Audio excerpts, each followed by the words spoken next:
Gunung Semeru Jawa Timur, kembali menunjukkan peningkatan aktivitas vulkanologi.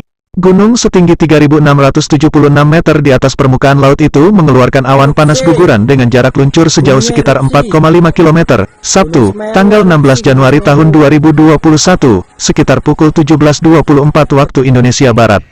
Sejumlah daerah di sekitar Gunung Semeru dilaporkan mengalami hujan abu akibat awan panas guguran tersebut, seperti Kecamatan Pronojiwo, Candipuro, dan Pasru Jambe. Wawan Hadi Kabid Penanggulangan Bencana dan Logistik BPBD Kabupaten Lumajang, Jawa Timur menyampaikan bahwa belum ada aktivitas pengungsian warga. Menurutnya, jarak luncur awan panas guguran yang hanya 4,5 km masih jauh dari permukiman warga. Orang buru kape lava toron tretan ya ampun ke kulo ke mengungsi lagi ya ampun sekadin terbaik. Ya Allah, Gunung Semeru meledos temenan lek saiki. Gunung Semeru nih meledos nemen ya.